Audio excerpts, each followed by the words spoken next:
Nosso tema de hoje é a análise de risco e retorno. Nós vamos ver uma aplicação prática de como montar uma carteira de investimento, considerando todas as possibilidades de bons retornos, mas também de riscos envolvidos, como sempre, em toda opção de investimento. Nossa sequência durante essa aula vai ser a seguinte: vamos falar sobre risco e retorno, sobre volatilidade, alguns indicadores de volatilidade. Um deles é o índice beta. Nós vamos ver como que calcula o índice beta. É um índice muito utilizado na análise de carteiras, na análise de investimentos. Este índice beta depende da correlação estatística entre os ativos, entre as cotações, entre as variações desses ativos. No final, a gente vai ver o índice de Sharpe. E aí o índice de Sharpe é um índice muito utilizado, muito conhecido, que vai relacionar retorno e risco de um investimento. Então, nós vamos ver uma série de índices com exemplos práticos e vai ser muito útil no trabalho de vocês, nas escolhas de investimentos de cada um de vocês. O que é o risco de um ativo? A probabilidade de que o retorno desse ativo, ou seja, o rendimento, seja menor do que o padrão histórico observado. Então, os investimentos, ao longo do tempo, vão registrando retornos e vão ter um padrão de comportamento, um padrão de retorno. O risco é essa probabilidade do retorno ficar abaixo dessa média histórica. E nós vamos ter basicamente dois tipos de risco: o risco sistêmico e o risco não sistêmico. O risco sistêmico é o risco que atinge todos os ativos financeiros, todas as ações, todas as empresas vão sofrer o risco sistêmico, que é o risco do sistema econômico do país, do sistema político. Acontecimentos na macroeconomia, na política, afetam todas as empresas de maneira geral, afetam umas um pouco mais, outras um pouco menos, mas as empresas vão ser afetadas de maneira geral. Por exemplo, quando o governo resolve alterar a taxa de juros ou mudar os rumos da política monetária, isso afeta toda a economia. Quando o governo lança uma proposta de reforma tributária, de reforma administrativa, causa impacto em todos os setores. Então, é o risco do sistema macroeconômico do país e do mundo também. Todas as empresas vão ser afetadas. Quando acontece uma troca drástica de governo, há uma instabilidade política, as empresas vão ser afetadas, vão sofrer esse risco sistêmico. Já o risco não sistêmico é aquele risco que ele vem da própria volatilidade dos papéis, dos ativos. Nós estamos falando mais das ações. Então, a própria variação desses papéis, né, durante os dias, quando eles são comercializados, isso gera risco. A probabilidade desse retorno ficar abaixo da sua média histórica. E aí o risco não sistêmico, nós não temos como controlar, porque ele acontece todos os dias. Essa variação na cotação dos papéis ocorre todos os dias. Aí o risco não sistêmico pode afetar muito mais algumas empresas do que outras. Seus papéis podem ser mais voláteis do que outros.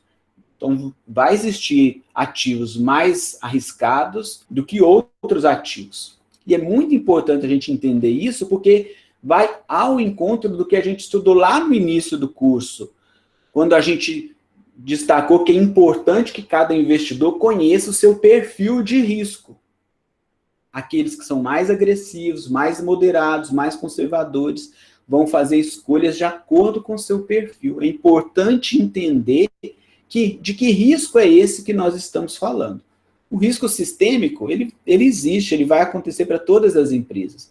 Já o risco não sistêmico, ele é específico para cada tipo de papel.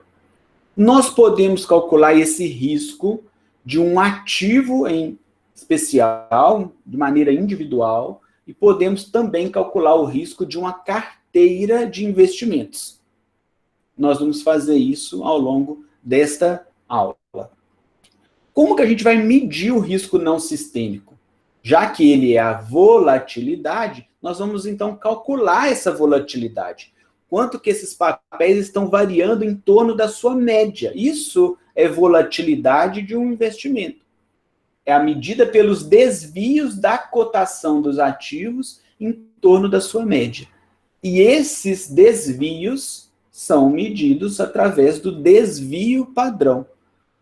Então, as variáveis têm a sua média e também tem a sua variância. Só que a variância nos dá uma informação ao quadrado. Então, para a gente conseguir calcular os desvios em torno da média, a gente vai tirar a raiz quadrada da variância para encontrar o desvio padrão. Então, desvio padrão é a raiz quadrada da variância. A variância é o somatório de x ao quadrado menos o quadrado do somatório de x dividido por n menos 1. Esse x aí é a cotação dos ativos.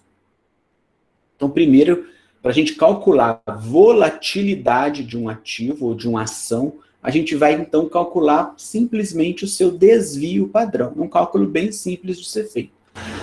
Porque a gente sabe que em torno da média, as variáveis vão se comportar ali em torno dessa média, e à medida que vão se afastando da média, vão se tornando distantes da média, a gente pode ir considerando vários desvios padrão.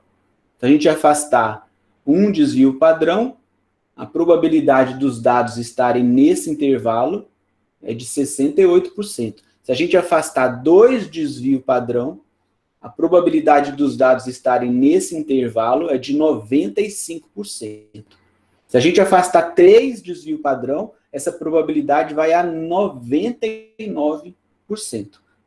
que é o caso da distribuição normal.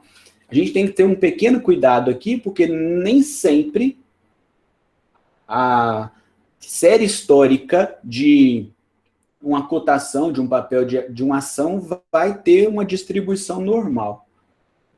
Que aí não seria o caso da gente considerar exatamente esses desvios em torno da média nessas probabilidades que eu mencionei agora há pouco, tá bom?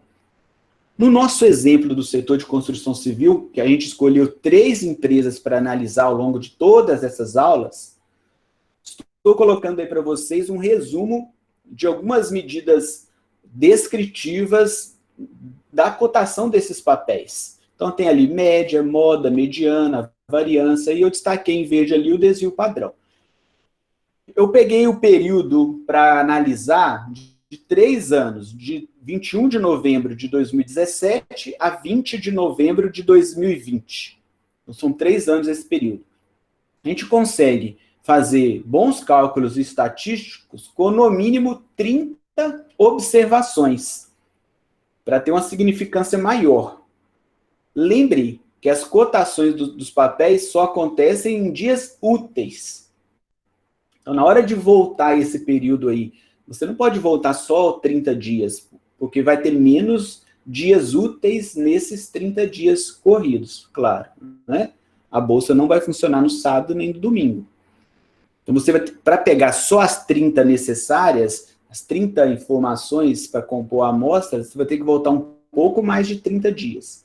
Neste exemplo, eu peguei uma amostra de 743 elementos. São as informações dos 3 últimos anos, da Direcional, da Trisul, da MRV. Então, qual dos 3 papéis vai ter maior volatilidade, maior desvio em torno da média dessas cotações? É o papel da Direcional. Teve um desvio padrão de 4,56. Trisul, 3,82. MRV, 3,37. Então, essa já é a primeira medida de volatilidade, ou seja, a primeira medida de risco. As ações da Direcional, ali na DIR 3, são mais voláteis do que a da MRV3. Se desviam em torno da sua média com maior amplitude ali. Esse é simples. Calcula o desvio padrão, joga essas informações lá numa tabela de Excel, e a própria Excel calcula o desvio padrão. Um melhor site para buscar histórico de cotações atualmente está sendo o investing.com. Tem outros sites que fornecem esse histórico, o portal UOL e aquele ADVFN, mas na hora que você vai fazer o download dos dados, ou tem que fazer um cadastro pago, ou então não volta tanto no tempo que é necessário. Mas esse site investing.com pega para o Brasil, claro, né? Você consegue fazer o download das tabelas. Você marca o intervalo de tempo e você consegue baixar isso para o seu computador. Você não precisaria ficar copiando e colando, como é o caso lá do portal UOL. Você teria que ficar copiando e colando. Isso é muito ruim, né? Então, invest.com você consegue fazer esse download. Ok? Então, a primeira medida de risco, nós calculamos aqui através do desvio padrão a volatilidade desses papéis. Tudo que nós vamos ver aqui nos slides, depois eu vou mostrar para vocês lá na planilha do Excel. Um outro indicador que também vai medir volatilidade é o indicador beta. Esse indicador ele é muito usado para análise de ativos, para análise de carteiras de ativos também, porque ele vai relacionar o grau de retorno relativo de uma ação com o retorno do mercado. Ele vai comparar o retorno de uma ação com o índice de referência, que no caso do Brasil aqui poderia ser o Ibovespa, o índice lá da B3. Outra coisa que o indicador faz, nesse mesmo sentido, ele vai permitir a gente mensurar a sensibilidade de um ativo em relação ao mercado. O quanto que o ativo está sendo influenciado pelas variações de mercado. A gente vai comparar as variações de um papel com as variações do mercado, através do indicador beta. E a gente faz isso através de uma análise de regressão. Aplicando aquelas fórmulas de análise de regressão, nós vamos relacionar as variações de um papel com as variações do mercado. E olha a nossa equação de regressão aí, a equação da reta ajustada, de uma reta que vai mostrar essa relação entre os papéis. É o y estimado, que é a variável dependente, é igual a beta 1, x mais beta 2.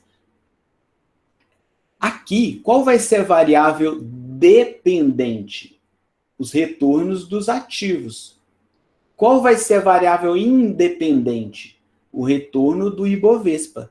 Nós estamos comparando o quanto que os retornos do Ibovespa influenciam os retornos do ativo. Nós vamos medir essa sensibilidade. O parâmetro beta 1, ele é dado por essa fórmula que está aí. N, que é o número de termos, somatório de xi vezes yi, menos somatório de x vezes somatório de y, sobre n, somatório de x ao quadrado, menos quadrado do somatório de x. Lembre que o x vai ser os retornos do Ibovespa e o y vai ser o retorno do ativo que você está analisando. Variável dependente e variável independente. A gente consegue calcular este beta também através da relação da covariância entre esses retornos e a variância do mercado. Deixa eu explicar isso melhor. Lá no Excel, você vai jogar lá nas fórmulas a covariância entre o retorno do mercado e o retorno do ativo. A covariância mostra o quanto que essas variáveis, essas duas variáveis, são interdependentes. Quanto que elas dependem uma da outra. Se você pegar duas variáveis que não têm nenhuma relação entre elas, e elas são totalmente independentes, o comportamento de uma não vai causar impacto nenhuma na outra, essa covariância vai dar zero. Enquanto maior for essa covariância, significa que essas duas variáveis são muito relacionadas, elas caminham juntas. Esse beta 1 é justamente a divisão da covariância do retorno do mercado e o retorno do ativo pela variância do retorno do mercado. Então, o RM é o retorno do mercado, que seria o Ibovespa, o RA é o retorno do ativo. Agora, uma coisa muito importante, que depois vocês podem assistir outros vídeos pesquisando sobre o assunto, quase nenhum desses vídeos vai aparecer o que eu vou falar aqui agora. As séries históricas dos retornos dos ativos e dos retornos do índice de referência, no caso o Ibovespa, elas precisam estar em logaritmo, em log 10, log na base 10. Então você precisa fazer essa preparação lá no Excel antes, transformando esses retornos com log 10. Não pode esquecer disso. Repare que aqui eu não estou falando das cotações dos ativos, eu estou falando dos retornos, das variações diárias desses ativos. Então, em uma série histórica que a gente vai conseguir essas informações lá no invest.com, por exemplo, vai baixar a planilha com as cotações. Não é para calcular o indicador beta com as cotações, tem que calcular o indicador beta pelos retornos. Então, vai ter que fazer a variação dessas cotações dia após dia. O invest.com também já traz essa coluna dos retornos diários, né? Então facilita muito. Então, de posse da planilha, vai transformar as séries em log, e aí o retorno diário é justamente o que está ali, ó, o log do preço de hoje menos o log do preço de ontem. Você vai gerar uma nova série histórica toda na base 10 ali do logaritmo. Feita essa preparação, transformar as variáveis para log, aí sim a gente vai aplicar a fórmula do beta 1, covariância dividido pela variância. Isso é muito importante na hora que a gente for interpretar o beta, vai facilitar e vai nos dar uma informação muito útil, muito prática na hora de analisar esse número aí. Esse beta 1, ele pode ser maior do que 1 em módulo, e esse em módulo ali significa que eu posso ter betas positivos e negativos. Eu posso ter uma relação direta entre as variáveis e também uma relação indireta entre as variáveis. Então, lembrem que ele pode ser mais ou menos 1, por isso que eu coloquei em módulo ali. Se esse beta der maior do que 1 em módulo, é caso de um ativo de alto risco. Por que ele é de alto risco? A sua rentabilidade vai variar proporcionalmente mais do que o mercado. Se o beta der menor do que 1, também em módulo, e lembrem-se que esse menor do que 1 seria de 0 até 1, de 0 até menos 1. Se der nesse intervalo, é o caso de um ativo de baixo risco, porque ele vai variar proporcionalmente menos do que o mercado. Nós vamos calcular esses indicadores para a gente ir interpretando casos que ele é maior do que 1, casos que ele é menor do que 1. Mas lembre, o indicador beta é uma medida de sensibilidade. O quanto que a variação de um ativo é influenciado pela variação do mercado. Isso aqui é muito importante, porque na hora de montar uma carteira de investimentos, se a gente escolher ativos com um beta muito elevado, né, maior do que 1, qualquer variação no Ibovespa vai causar uma variação grande naquela carteira de investimentos. Então, se o Ibovespa subir, aí é ótimo para o investidor, porque os retornos da carteira vai ser proporcionalmente maior quando o beta for maior do que 1. Mas também, quando o Ibovespa cair, o impacto no resultado da carteira também vai ser maior. Por isso que nós estamos falando de risco e retorno. Então, um beta maior do que 1 é bom, vai ter um retorno maior quando o Ibovespa for bem. Mas o risco é quando acontecer o contrário.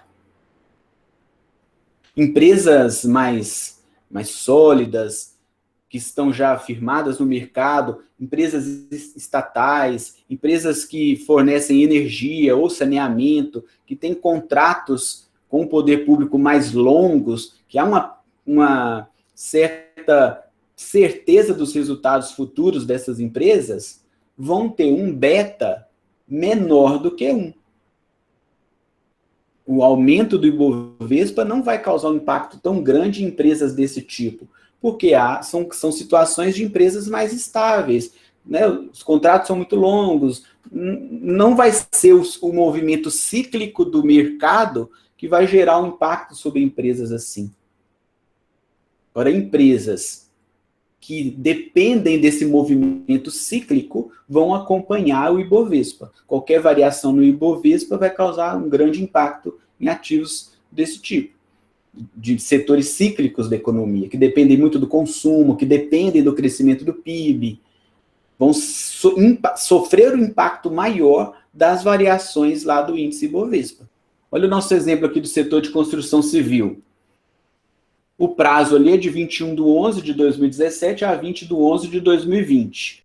Eu apliquei a fórmula do beta para direcional e o Ibovespa, depois para Trisul, junto com o Ibovespa, depois da MRV, junto com o Ibovespa. São 3 cálculos separados.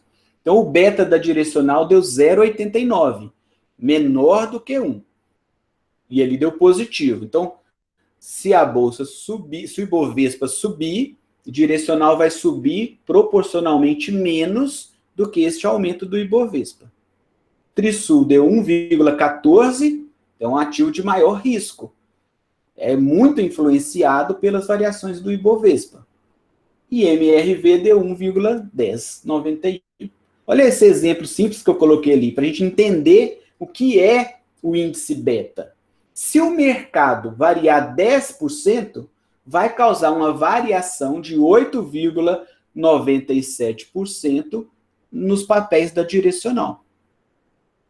No caso da Trisul, se o mercado variar 10%, vai causar um impacto de 11,45% ali, arredondando nos papéis da Trisul. A forma como esses papéis respondem às variações do índice do mercado, do índice Bovespa. Agora, eu vou fazer mais um exemplo para a gente calcular o beta desta carteira de ativos. A gente aplica a fórmula do beta 1 lá para calcular individualmente para cada empresa. Mas se eu quiser calcular para a carteira, e eu coloquei um exemplo, vamos supor que, hipoteticamente, essa carteira formada por 3 ativos da construção civil, 25% seja o peso da direcional, 30% o peso da Trisul, 50% o peso da MRV, o peso na carteira. Para calcular o beta da carteira, basta multiplicar o beta individual de cada ação pelo seu peso na carteira. Então, o beta da carteira seria os 25% da direcional, 0,25 aqui, vezes o beta da direcional, mais a porcentagem de participação da Trisul, 30%, vezes o seu beta, mais a porcentagem da MRV, 50%, vezes o seu beta, 1,1091. É assim, você vai calcular um beta ponderado pelo peso, né, de cada ativo ali na carteira. Faz as multiplicações, soma, essa carteira teria um beta de 1,1223. A cada 10%, né, que o Ibovespa variar, esta carteira vai variar 11,22%. E aí, aqui, como deu positivo ali, vai variar na mesma direção. Se desse negativo, esta variação seria em sentido contrário, em sentido inverso. Olha que interessante. Vou mostrar para vocês os diagramas de dispersão de cada um desses papéis. Olha o primeiro caso aí da direcional. Eu estou relacionando o IBOV com o DIR 3. E o beta deu 0,8971. Este indicador beta ele é a inclinação dessa reta ajustada. Ele mostra essa força do relacionamento do índice Bovespa com os papéis da direcional. E essa linha vermelha que está aí pontilhada, passando por essa nuvem de pontos, é justamente a reta ajustada dessas duas variáveis. Sendo que o IBOV é a variável independente e a direcional 13 é a variável dependente, ou seja, depende das variações do IBOV. Ali no quadrinho em cinza ali está o resumo estatístico. A equação é y igual a 0,8971x mais 0,0003. Essa reta mostra a relação entre as duas variáveis. E ela tem um R2, que é um coeficiente de determinação de 0,3633. Esse R2 mostra que esta equação explica 36% das variações do DIR 3. Esse 36 ali está no limite baixo para dizer que essa relação entre as variáveis é fraca. Abaixo ali do 36% ali para o R2, a gente pode dizer que não há relação entre as variáveis. Lembrando que o R2 é o coeficiente de determinação. Ele é o quadrado do coeficiente de correlação, que vai mostrar a correlação entre as variáveis. Olha o caso agora da Trisul. A reta ajustada da Trisul, o R2 0,40, então mostra uma relação forte entre as variáveis. Esse modelo explica, né, as variações do TRIS-S ali, vindas lá do Ibovespa. Só um detalhe, o R2, que mostra essa força do modelo, ele não é o único jeito de mostrar que a equação ela é significante, tá? Ele é uma das estatísticas que a gente usa para dizer se essa equação é válida ou não. O teste F, o teste de hipótese F, ajudaria a dizer se de fato essa equação ela vale para a gente relacionar as duas variáveis. Mas ali deu um R2 de 0,40, mostra a relação forte entre as variáveis. E o exemplo da MRV, o R2 de 0,49, mais ajustado ainda, 1,1091 é justamente a inclinação dessa reta aqui vermelha, que é justamente o beta. Mas concordam que fazer esse cálculo para uma carteira só do setor de construção civil, e a gente pensar assim, não vou montar uma carteira só com empresas desse setor, é muito arriscado, porque nós estamos pegando papéis com grande correlação. A gente não pode colocar todos os nossos investimentos em um único lugar, né? Isso é a regra básica. Então, fiz um outro exemplo, um exemplo 2 ali, de uma carteira hipotética com empresas de vários setores. Só para a gente treinar novamente o cálculo desse beta. Então, eu escolhi a própria Trisul, o Bradesco, a Petrobras, as lojas Renner, a seguradora UIS e a mineradora Vale. Fiz os mesmos cálculos de R2 e o beta, estimando a equação, e chegamos nessa tabela. Em todas as... Na verdade, exceto a UIS 3, que deu um R2 de 0,21, e aí esse resultado de 0,21 para a UIS mostra que a equação da reta para esta empresa não é suficiente para explicar a relação dela com o IBOV, as demais apresentaram um R2 forte. E a gente tem que lembrar também que a UIS não faz parte do índice Ibovespa. O índice Ibovespa seleciona as empresas mais líquidas na bolsa, com maior participação, maior volume, né? E a UIS não faz parte. Então, ela não é de se esperar que teria uma correlação grande com o IBOV. Calculei o beta das 6 empresas, né? Eu calculei o beta das 6 empresas. Vou fazer o cálculo agora do beta da carteira. Cada empresa vai ter essa participação na carteira. A Trisul, 15%, Bradesco, 40%, Petrobras, 25%, Lojas Renner, 8%, UIS, 7% e a Vale, 15%. Então, uma carteira com maior peso em empresas tradicionais, empresas mais sólidas, né? Para calcular o beta da carteira, basta multiplicar o beta de cada papel pelo seu peso na carteira. Nós vamos chegar a um beta de 1,2703.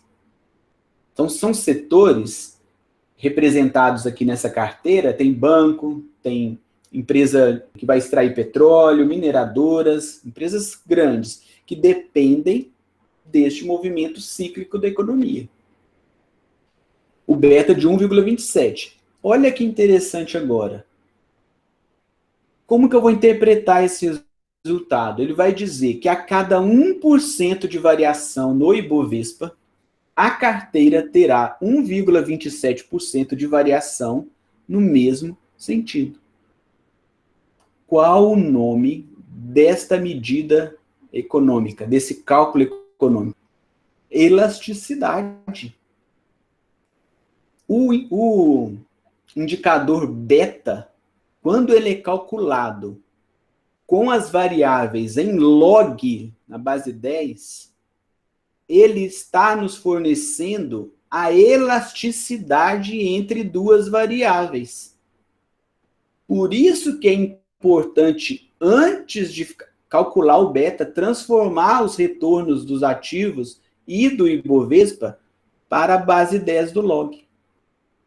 Porque na hora que sair o resultado do beta, é a elasticidade. Se a gente faz o cálculo sem colocar na base de log, não podemos afirmar que é a elasticidade. Aí não daria para falar que a cada 1% do Ibovespa vai causar uma variação de 1,27 na carteira. Não poderia.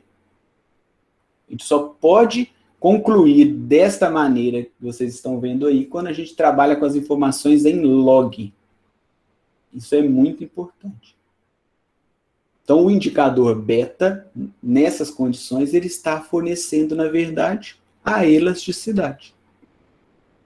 Quanto que uma variável é sensível em relação à outra. Olha uma aplicação prática disso. Se a gente analisa a macroeconomia, analisa a situação geral do país, tenta calcular esse risco sistêmico, né, que ele existe para todos os setores, e a gente projeta que no futuro, nos próximos meses, a economia vai entrar em uma crise. Então, se a gente tem uma carteira com um beta maior do que 1, essa possível crise lá na frente vai causar um impacto muito grande no resultado da carteira. Então, seria a hora de diversificar mais a carteira, colocando nessa carteira ativos que vão estar no sentido contrário do Ibovespa. Agora, se a perspectiva é excelente para o futuro, o país está crescendo, o Ibovespa está crescendo, é melhor ter uma carteira que acompanhe o desempenho do Ibovespa. Então, não tem um número correto para falar assim, é melhor um beta X, um beta Y.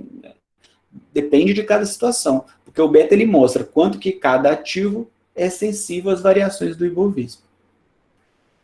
Só para a gente relembrar algumas coisas aqui de correlação, né? Porque é muito importante essa diversificação da carteira, por isso que eu fiz esse exemplo 2, pegando empresas de mais setores, a correlação linear mostra o quanto que duas variáveis são correlacionadas entre si. Se esse resultado ficar entre 0,6 e 1, a correlação forte. Se ficar de 0,3 a 0,6, correlação fraca. De 0 a 0,3, correlação muito fraca. Lembrando que esse R aí da correlação linear é tudo considerado em módulo, que ele pode ser positivo, pode ser negativo. O R2 que nós vimos agora há pouco é o quadrado deste coeficiente de correlação. Bom, para uma carteira mais diversificada, é melhor ativos que tenham correlação muito fraca. Quanto menor esse R, melhor para a carteira, porque ela vai ser mais diversificada. No nosso exemplo 2, eu fiz o cálculo dessa correlação. Colocando nas linhas e nas colunas as mesmas empresas, claro. Na diagonal, partindo aqui da esquerda para a direita, vai ter correlação 1, porque é o próprio papel, né? Trisul com Trisul. E na parte superior, acima dessa diagonal, vai ter as correlações das empresas. A parte inferior é o espelho dessa correlação que está mostrando ali na parte superior, acima da diagonal. Então vamos ver aqui o caso da Trisul com o Bradesco. Tem uma correlação de 0,27. Está abaixo de 0,3. Então tem uma correlação fraca. Para efeitos de diversificação, é interessante. Por isso que eu marquei de verde os menores valores. Só que se a gente olha de maneira geral a tabela, a maior parte das células ali estão em vermelho e amarelo. Então, esta carteira ela não é diversificada. Ela mostra uma correlação linear forte entre esses papéis. Então, para efeito de diminuir o risco, não seria uma boa carteira, olhando essas informações que a gente tem aqui. Olha o caso das lojas Renner. Olha aqui nas linhas, lojas Renner. O único papel que ela vai ter uma correlação fraca é a Vale, que deu 0,22. Agora, as demais, em todas deu correlação forte. Se a gente quiser olhar esse critério, seria o caso de tirar lojas Renner, colocar um outro ativo que vai ter uma correlação mais fraca com os demais. E é importante essa correlação fraca porque quando alguns papéis tiverem uma valorização, outros vão ter uma desvalorização. E o interessante é que quando alguns tenham uma desvalorização, outros compensem esse resultado pior. Agora, se todos os papéis têm a correlação forte entre si, quando esses ativos caírem, se desvalorizarem, toda a carteira vai se desvalorizar. Aí, para o investidor, isso é muito ruim. Então, diversificação de carteira é feita com esse cálculo de correlação linear entre os papéis. Vamos agora para o nosso último índice, que é o índice de Sharpe. Ele foi criado em 1966 pelo William Sharpe. O William Sharpe, inclusive, ganhou o Prêmio Nobel de Economia pela sua contribuição para o mercado financeiro, gerando, né, diversos índices para monitorar os investimentos. E ele é muito usado, esse índice de Sharpe, para comparar fundos de investimentos diferentes. Porque ele vai fazer o seguinte, vai permitir avaliação relativa entre o risco e o retorno de um determinado investimento. Aqui no índice de Sharpe, agora sim, nós vamos comparar risco e retorno de um investimento. E quanto maior o índice de Sharpe, melhor. Olha a fórmula do índice de Sharpe, o S. Ele é dado pelo retorno do portfólio, olha, o retorno de um fundo de investimento, de uma carteira de investimento, menos o retorno de um ativo livre de risco, que para o caso do Brasil, normalmente é o ativo DI, os investimentos em DI, que vão ter o menor risco do mercado. Poderia ser a própria Selic também. Então, essa diferença entre o retorno do portfólio e o retorno do ativo livre de risco é chamado de prêmio de risco. Quanto que esse fundo de investimento está rendendo acima do que seria um investimento livre de risco. Você imaginar ao ano uma taxa DI de 2% ao ano, não faria sentido nenhum fazer um investimento que vai render menos que 2% ao ano. Porque aí era só aplicar na renda fixa. Então, o RP menos o RF é esse prêmio de risco. Quanto que esse investimento vai render a mais do que a taxa livre de risco. Essa diferença vai ser dividida pelo desvio padrão do portfólio. E aí o desvio padrão é a medida de volatilidade, é a medida de risco. Qual que é a importância do índice de Sharpe? Ao comparar investimentos diferentes, feitos em fundos de investimentos, em carteiras diferentes, a gente consegue dizer qual fundo de investimento teve o maior retorno com o mesmo risco dos demais. Isso é o interessante. Se eu comparar 3, 4 fundos de investimento com o mesmo risco, é melhor aquele que teve maior retorno. Ou então, se eu ao comparar fundos de investimento com o mesmo retorno, o melhor é aquele que teve menos risco. Os investidores querem sempre o maior retorno. Mas tem que lembrar que para ter maior retorno tem que se expor mais, tem que correr mais risco. Então, eu poderia comparar um fundo de investimento que rendeu 30% ao ano, um outro que rendeu 20% ao ano. Mas para esse primeiro que render 30% ao ano, ele provavelmente vai ter que se expor a muito maior risco. Os investidores estão dispostos a correr esse risco? Porque pode dar tudo errado. Os riscos sistêmicos e não sistêmicos estão aí. Uma coisa muito importante para calcular esse índice de Sharpe. Os valores devem estar na mesma base temporal. Normalmente é feito um cálculo ao ano, um retorno anualizado. Agora, os fundos de investimento divulgam suas cotas todos os dias, a preço de mercado. Então, as tabelas que a gente vai ter acesso a esses retornos podem estar no tempo por dia, né? Podem estar com valores diários, ou podem estar com valores mensais. Então, é importante que, ou diários, ou mensais, ou mesmo anuais, o importante é escolher uma das bases temporais para fazer o cálculo. Coloquei aqui o exemplo para transformar resultados mensais para anuais. Então, o retorno anualizado vai ser 1 mais o retorno acumulado, elevado a 12 dividido pelo número de meses, menos 1.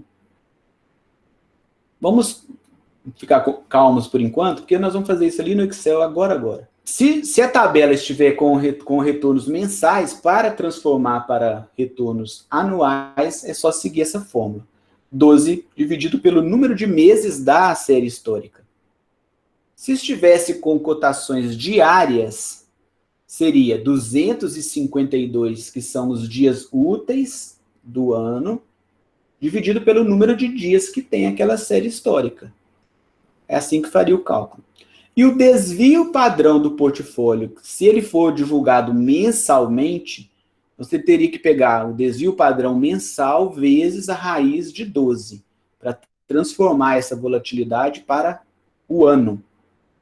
Então, na preparação dos dados, tem que tomar esse cuidado, porque tem que estar tudo na mesma base. Olha aí um exemplo. Fundo A, B, C e D. Então, o retorno do portfólio, o retorno de cada um desses fundos. Do fundo A, 16,26, do fundo B, 11,93, 11,85 para o fundo C, 15,91 para o fundo D. E o retorno do ativo livre de risco, que eu estou usando aqui o CDI, ele foi de 9,90 no período considerado. Vou mostrar essa tabela daqui a pouco para vocês lá no Excel. A volatilidade do portfólio de cada fundo está aqui na terceira linha. E o S, que é o índice de Sharpe, é a aplicação da fórmula. Eu vou subtrair do retorno do portfólio o retorno do ativo livre de risco, dividir pela volatilidade do portfólio, pelo desvio padrão do portfólio. Então, para o fundo A, para chegar nesse S, que deu 1,1, é 16,26 menos 9,90 dividido por 6. Vai dar 1,1. Então, vamos interpretar esse índice de Sharpe. Quanto maior, é melhor. Que aí significa o quê? Esse maior, melhor. Que o fundo de investimento deu maior retorno com o mesmo risco. Não faz muito sentido olhar apenas o número de Sharpe de cada fundo. O interessante aqui é comparar fundos de investimento. Os fundos são totalmente diferentes, são formados por ativos diferentes, tem fundo multimercado, fundo cambial, nós tivemos uma aula sobre fundos de investimento. Então, o que o William Sharpe fez? Criou um índice que permite a comparação desses diversos fundos de investimento. Por isso que ele é tão importante. Olha o gráfico, a representação desses retornos dos 4 fundos de investimento. Vamos comparar o fundo A, que está aqui com a bolinha verde, com o fundo de investimento D, com a bolinha amarela. Os dois fundos de investimento deram em torno aqui de 16% de retorno. Por que que o fundo A é preferível ao fundo D? Porque o fundo A conseguiu os 16% de retorno com 6% de risco. É o melhor cenário. Conseguiu mais retorno com menos risco. O fundo B e o fundo C, qual que é melhor? É o fundo B. Porque o fundo B conseguiu 12% de retorno, praticamente igual ao fundo C, só que com menos risco. Quase 7% ali de volatilidade. Mais uma comparação. Vamos comparar o fundo D com o fundo C. Por que que o fundo D é melhor? Porque ele teve maior retorno comparado ao fundo C, mais ou menos ali com o mesmo risco. E é justamente o que o índice Sharpe mede. O melhor fundo de investimento aqui é o fundo A, deu 1,1 de Sharpe. O pior é o fundo C, deu 0,2. Quando a gente entra nos sites das corretoras, nos sites desses fundos de investimento, os próprios sites já divulgam os retornos, a volatilidade e os seus índices Sharpe. Essa informação está praticamente em todos os sites de fundos de investimento, porque é esse índice Sharpe que vai permitir a comparação. Agora a gente vai ver todos esses indicadores aqui na planilha do Excel. Vou tentar mostrar para vocês aí o passo a passo nesse trabalho no Excel. Vamos lá, então. Essa primeira planilha, ela já está mostrando os cálculos, tá? Então, essas diversas colunas que eu estou selecionando aqui já mostram os retornos do Ibovespa e dos ativos na base log. Esta primeira planilha, ela foi criada para calcular o índice beta dos ativos e da carteira. Eu vou mostrar para vocês, olha, essa aba aqui do Ibovespa, essas informações eu peguei lá no site invest.com, uma série histórica, são 743 elementos dessa amostra, e aqui traz o fechamento do dia, a abertura, a máxima, a mínima, o volume comercializado e a variação. Isso que vem lá do invest.com. Esta variação é a variação da cotação diária, comparando 2 dias. Só que, para fazer o índice beta, eu preciso do retorno em log. Então, olha a fórmula. É o log, esse do primeiro dia, do dia 20 aqui. É o log do dia 20 menos o log do dia 19. E aí eu vou fazer a comparação das cotações para achar a taxa de variação. Para calcular o índice beta, lembrem disso, não é para fazer com a cotação, é para fazer com a taxa de variação. E eu vou achar a taxa de variação calculando a diferença dos logs das cotações de 2 dias. Então, eu crio essa tabela toda, aqui, essa coluna, na verdade, toda do Ibovespa. Esta coluna I, que eu marquei agora, é a mesma coluna que está aqui na coluna B do Ibovespa, na planilha geral. Vai fazer isso para todos os ativos que fazem parte da carteira de investimentos. Então, aqui eu tenho a mesma coisa da Trisul, do Bradesco, da Petrobras, o mesmo cálculo. Só você copiar a fórmula, já vai fazer automático. Coloquei aqui novamente, para a gente relembrar, a equação estimada da reta e a fórmula do beta 1, que é covariância do retorno do mercado com o retorno do ativo, dividido pela variância do retorno do mercado. E nessas linhas superiores aqui da coluna M até a coluna T, eu calculei o beta de cada ativo. Então, olha o da Trisul. Gente, é da Trisul com Ibovespa, é da Direcional com Ibovespa, tá? Sempre assim. Ó, olha lá a fórmula. Covariação. Outra coisa importante, o Excel faz a distinção da covariância da população com a covariância da amostra. Nós estamos trabalhando com amostra, por isso que eu coloquei ali covariação.s. que é da amostra. Então, eu seleciono, olha lá, toda a série histórica do Ibovespa, toda a série histórica do Trisul, e divido pela variância, olha lá, var.a, que é a variância da amostra do Ibovespa. E assim vai ser o cálculo do beta 1 da Trisul. Vai fazer a mesma coisa para as outras, tá bom? Aqui na sequência é o peso das ações na carteira. Eu calculo a multiplicação do peso pelo beta de cada ativo. Aqui está a direcional e a MRV, que lá no nosso exemplo da planilha eu não coloquei na carteira, né? Quando eu somo esses resultados, vai dar o beta total da carteira. Okay? Na sequência aqui da planilha, eu fiz o diagrama de dispersão de todos os ativos, que a gente fez como exemplo aqui na carteira. Esse diagrama mostra a nuvem de pontos e a reta ajustada e o cálculo do R2 para dizer se a correlação entre as variáveis ali é forte ou fraca, né? O R2 é o quadrado do coeficiente de correlação. Tá bom? A outra aba, eu fiz um cálculo aqui das estatísticas descritivas de cada ativo. Então, você vai lá, por exemplo, na Trisul, vai em dados, lá no final, análise de dados, vai abrir uma janelinha que você vai marcar a estatística descritiva. Vai dar média, moda, mediana, está aí.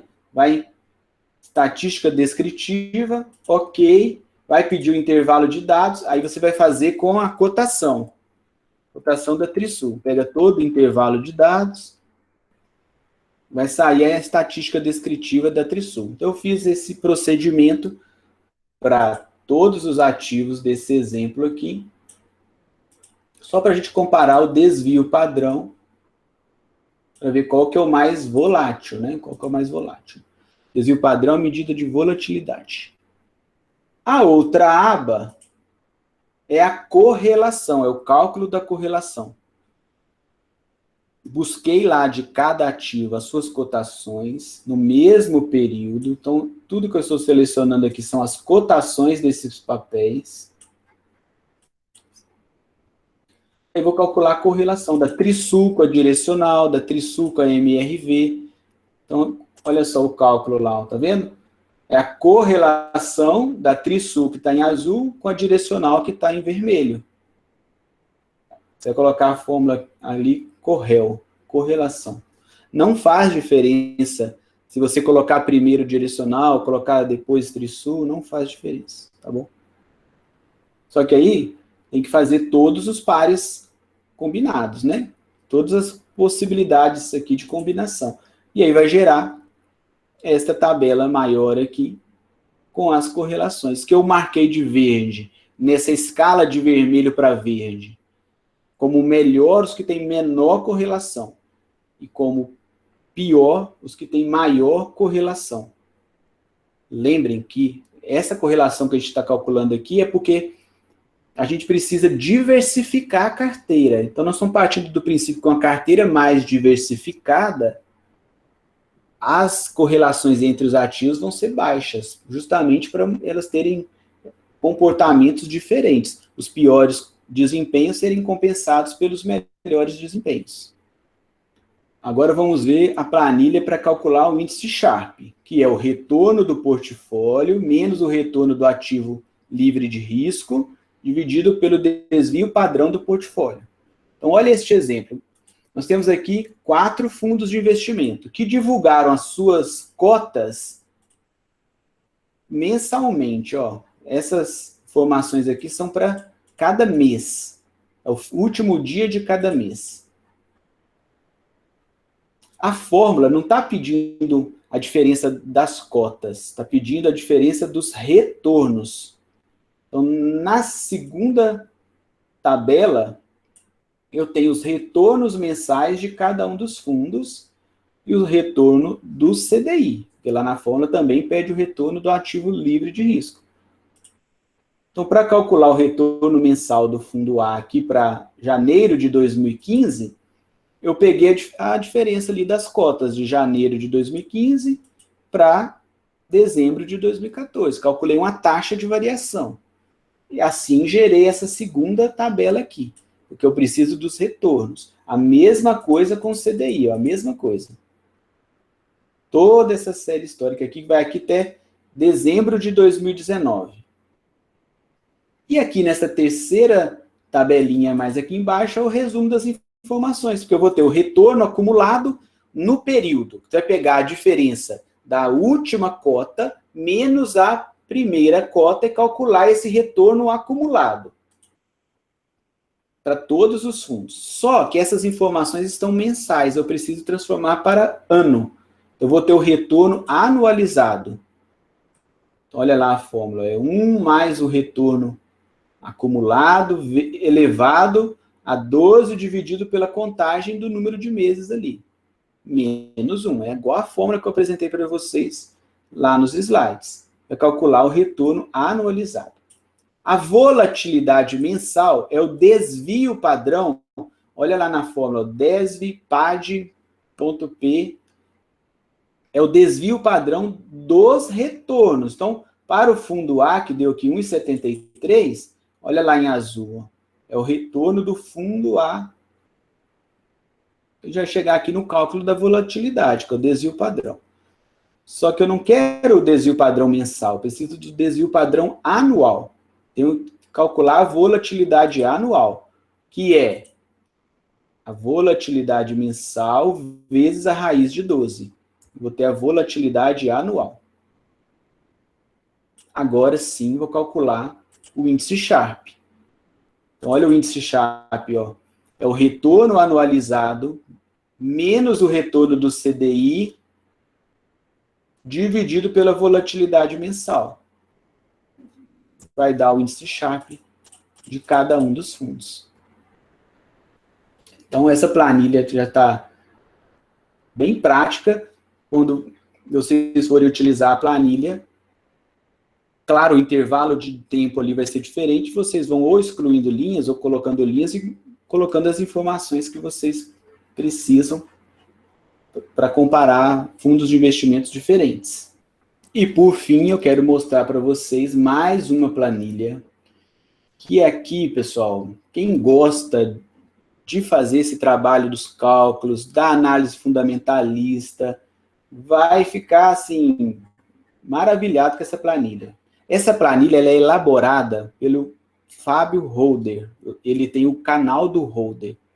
Nós já até vimos, já até sugeri alguns vídeos dele para vocês. Toda terça-feira de manhã, ele manda no e-mail cadastrado lá no canal dele, esta planilha com as informações referentes até a última segunda-feira.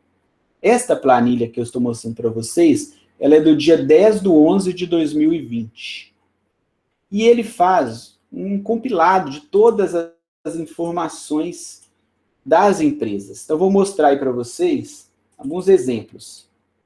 Ó, ele coloca as empresas, o nome das empresas, a classe das empresas, se é ON, se é PN, coloca ali o código de negociação, o valor de mercado, que é o número de ações vezes a cotação do dia, e aí ele começa a colocar também a participação no Ibovespa, a participação no IBRX 100, a classificação daquela empresa, se é uma empresa mais voltada para pagar dividendos, se é uma empresa que está tendo prejuízo. Ele faz essa classificação das empresas, pelo perfil das empresas, segmento de listagem, já estão percebendo o poder dessa planilha aqui, né?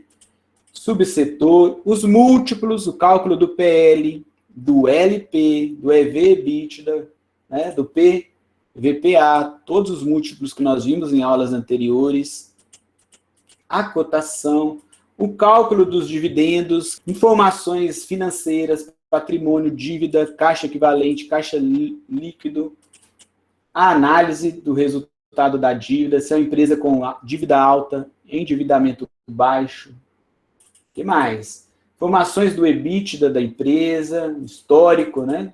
É importante ver o histórico de lucro da empresa, fluxo de caixa, mais ROI, ROIC, o ROA. E aqui no final, já chegando no final da primeira aba aqui da planilha, o cálculo do beta. Este beta que ele calculou aqui é do dia 10/11 de 2020, né? O beta varia todos os dias à medida que novas cotações são inseridas na planilha. Mas ele tem o cálculo do beta de todas as empresas, né? Ele coloca a data do balanço mais recente, de onde que ele tirou as informações, e o volume negociado dessas empresas na bolsa, que dá uma informação de liquidez, quanto que esses papéis são líquidos, são mais comercializados na bolsa. Então, pela coluna aqui do indicador beta, já dá para ter uma noção de como será o desempenho dos papéis com relação ao Ibovespa. Já dá para montar uma carteira procurando essa diversificação aqui pelo indicador beta.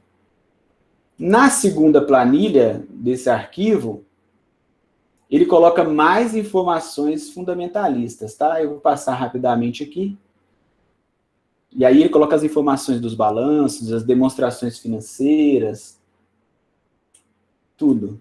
Anual, trimestral, fluxo de caixa, cálculo beta novamente. A primeira planilha é mais detalhada, vamos dizer assim. Na terceira planilha, ele faz o cálculo das correlações de todos os papéis da bolsa. E ele coloca como verde os que têm menor correlação e vermelho os que têm maior correlação. Quando dá 1 aqui é porque é o próprio ativo, claro, né? Então, é uma ferramenta muito importante para ajudar a diversificar a carteira, porque as correlações ali estão calculadas. Coloca também informações dos fundos imobiliários, CNPJ de cada fundo, código, participação no IFIX, mesma coisa, tá? Deixa eu ver mais alguma coisa aqui, ó. Os proventos por cota, dividend yield. Mas um resumo assim muito completo. Fábio Holder, que elabora esse material. O canal dele lá no YouTube tem um lugar para você cadastrar. Olha, tá, inclusive aqui, né? Clique acima para receber semanalmente essa planilha. Você cadastra seu e-mail e ele manda para você aí toda semana. Encerro nossa apresentação por aqui. Relembrando o que a gente viu. Risco e retorno. Para ter mais retorno, a gente vai ter que se expor a maior risco, mas a gente consegue montar carteiras com um bom retorno, carteiras diversificadas, que a gente consiga minimizar esse risco. E a gente sabe também que a variação do Ibovespa impacta a variação dos ativos. Importante a gente calcular através do indicador beta essa medida de sensibilidade. Um abraço aí para todo mundo, boa noite, até a próxima.